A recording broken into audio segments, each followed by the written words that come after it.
আসসালামু আলাইকুম। NTRC help ডেস্কের পক্ষ থেকে আপনাদেরকে স্বাগতম জানাচ্ছি। আজকে কয়েকটি বিষয় নিয়ে আলোচনা করব। তার মধ্যে রয়েছে সপ্তম গণবিজ্ঞপ্তি সুপারিশ রেজাল্ট কিভাবে দিবে, যাদের ইয়েস অপশন চালু রয়েছে তাদের ক্ষেত্রে কী হবে, এবং আপনি কিভাবে সুপারিশ রেজাল্ট দেখতে পাবেন এ সম্পর্কে আজকে বিস্তারিত আলোচনা করব।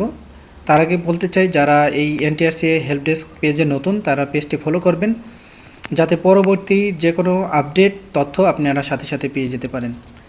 তো মূল কথায় ফিরে আসি, যে সপ্তম গণবিজ্ঞপ্তিতে কিভাবে আপনাদেরকে সুপারিশ করবে।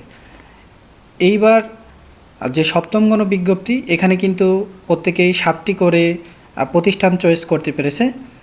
এই 7টি চয়েসের মধ্যে আপনাকে প্রথমে সুপারিশ করার চেষ্টা করবে, অর্থাৎ আপনার যে মার্ক, সেই মার্ক অনুযায়ী আপনি যে প্রতিষ্ঠানে চয়েস করেছেন যে বা চয়েস দিয়েছেন যে অর্ডার লিস্ট অনুসারে, ওই অর্ডার লিস্টের মধ্যে কোনো একটিতে যদি আপনি সর্বোচ্চ মার্কধারী অর্থাৎ মেধা তালিকায় আপনি প্রথম দিকে থাকেন, তাহলে কিন্তু আপনাকে ওই প্রতিষ্ঠানে সুপারিশ করা হবে।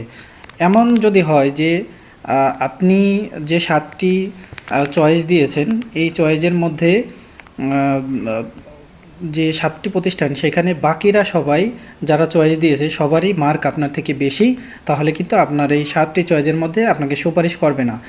তখন আপনার যদি ইয়েস অপশন চালু করা থাকে, তখন আপনাকে দেখবে যে আপনার জেলার মধ্যে কোথাও শূন্য পদ আছে কিনা, সবাইকে সুপারিশ করার পরে আপনার কোনো শূন্য পদ আছে কিনা। যদি শূন্য পদ থাকে তাহলে আপনার নিজ জেলাতেই দেওয়ার চেষ্টা করবে।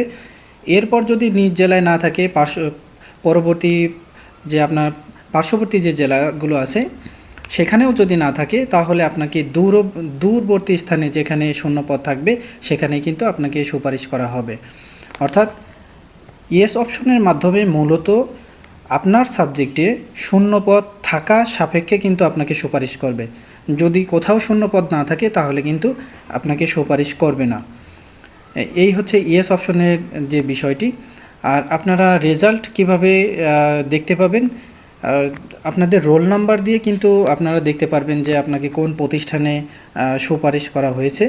এটা এনজিএতে রেজাল্টে গেলেই আপনারা কিন্তু দেখতে পারবেন আপনাদের কোথায় সুপারিশ করা হয়েছে। আর যদি রিকমেন্ডেশন লেটার অর্থাৎ যে সুপারিশপত্র, এটা কিন্তু সুপারিশপত্র কিন্তু আপনার রেজাল্ট দেওয়ার পরপরই আপনি সাথে সাথে আপনি ডাউনলোড করতে পারবেন। এই ডাউনলোড করার জন্য আপনাকে যে 1000 টাকা পেমেন্ট করার পর যে ইউজার আইডি পাসওয়ার্ড আপনি পেয়েছেন, ওই ইউজার আইডি পাসওয়ার্ড দিয়ে কিন্তু আপনার এই সুপারিশপত্র ডাউনলোড করতে হবে। এবং এই সুপারিশপত্র কিন্তু আপনার যোগদানের সময় লাগবে, এটা আপনারা সবাই প্রিন্ট করে রাখবেন।